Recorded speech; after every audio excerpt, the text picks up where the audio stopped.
Hi, my name is skye-jane. This is the exact method I followed to take me from a C to an A in A-level history and an offer to study the same subject at Oxford University. Point number 1, timed essay practice with iteration and micro improvements. I know you're probably not going to want to hear this one because when I was doing A-level history, I dreaded time practice.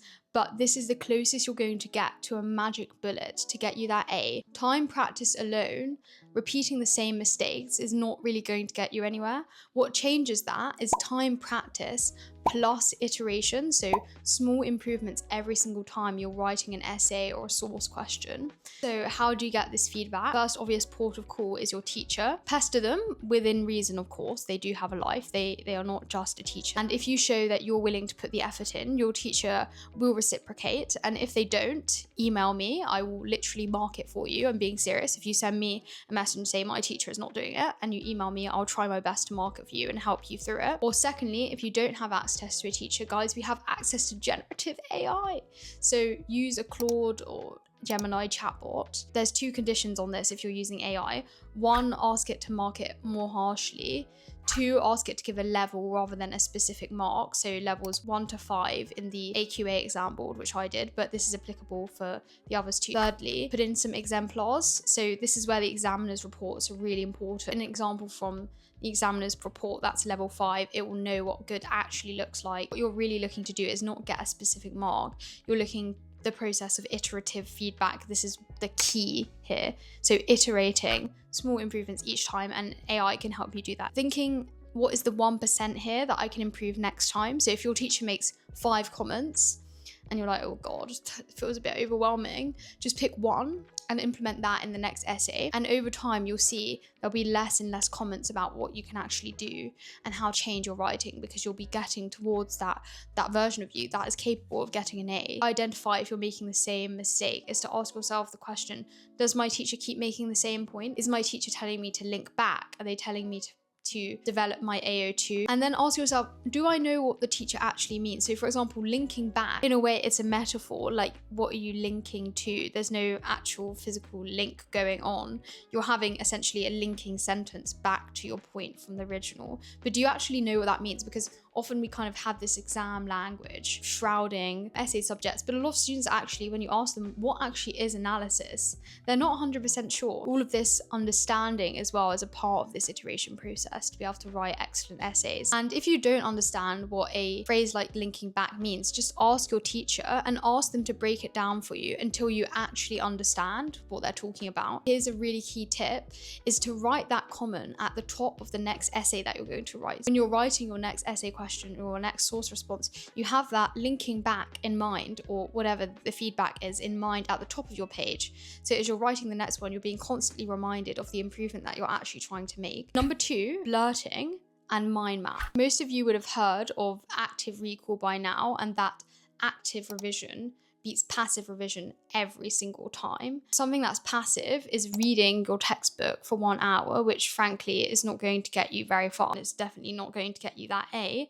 unless you're already Albert Einstein. Versus B, active retrieval, where you're trying to actively test and recall knowledge from your brain. So think of active recall as actively going into your brain, kind of like a cabinet, and say your cabinet is a bit disorganized. When you recall knowledge, your brain strengthens the neuron connections with that knowledge, linking it together and helping to reinforce it, to really help you in the exam as well, just to recall knowledge faster. Because in the exam, you don't want to be thinking about, oh, what year did the Cultural Revolution happen again?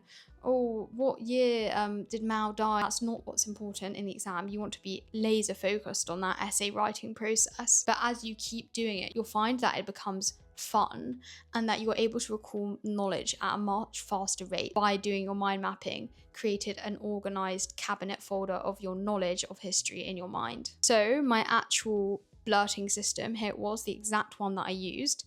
So step 1, you do recall for 6 minutes on a certain chapter. So say it's the Cultural Revolution. Then you add in red pen the bits that you missed. Then you make this into a mind map, which is kind of the key points. And what you do is essentially start with your topic at the beginning of the page. I did it by textbook topic of the main parts that came up most frequently in the exam. In the center, you should write the name of the chapter, and then you need to identify the key bullet points. So here I was doing from war to civil war, attempts at peace, the GMD and the CCP, which were the main parties in the Civil War. And also color coding, it can really help. If you keep forgetting the same point, you can even put that on a flashcard, but honestly, you do learn it by this process. That it takes 10 to 15 minutes maximum per mind map, so you can get a lot of work in a short period of time if you only have, say, 20 minutes into your next lesson. And then what you do after you have this resource is you just get a blank page. So when I got really fatigued of writing, I just go into my photo booth and actively recall the facts out loud. You don't actually need to write it down. When you're verbalizing it, it helps to compact the knowledge because you need to make it intelligible to kind of your camera. I also used to use voice notes, so record the question, leave a pause for 10 seconds, and then say the answer to give myself time when I'm listening back to it to speak the answer out loud. So there are different ways of utilizing this method of active recall, not just mind maps, if that doesn't particularly work for you.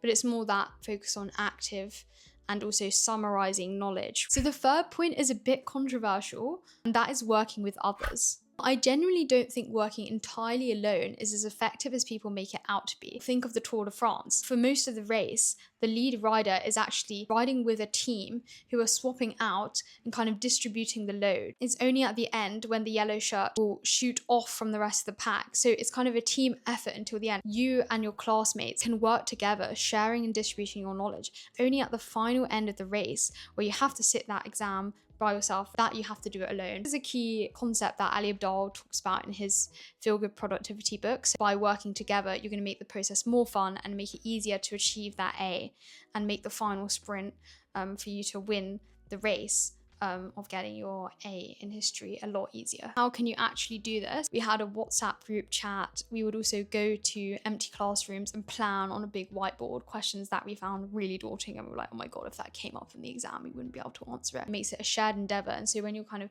sitting there struggling, you can message your friend, guys, I really don't know what I'd say here, and everyone would like quickly come and try and help you. And genuinely don't think I would have made it to the exam without these people, so thanks guys.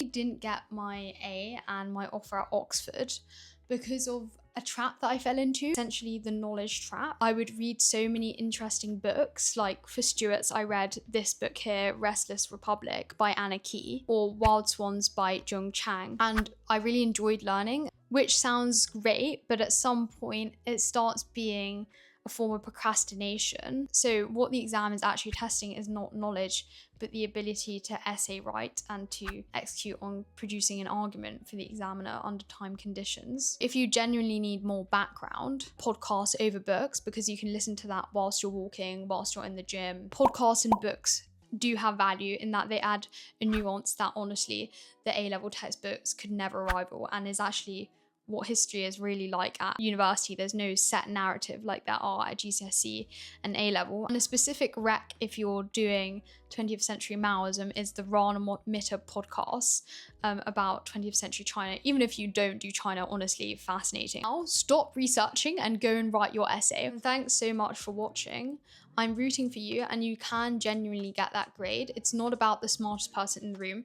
I was by far one of the worst people in my history class. It's about using the correct methods that actually work, which I've given you here. So if you literally implement these 3 things, I promise you will see a massive improvement. If you're in year 12 and you've just seen this video and you have your mocks coming up, don't worry too much and don't catastrophize. You're in the best possible position to make use of the iteration. Try to improve 1% every single time and get a grasp of what it is that you're actually being assessed on in the exam. And one last thing, if you're thinking of applying to history at university, you can get access to my personal statement down below. It got all 5 offers from LSE, Oxford, UCL, Warwick and Durham. Take it, use it, do whatever you want with it, see what a good statement looks like. I hope you can avoid the suffering I had to go through and get that A. Good luck.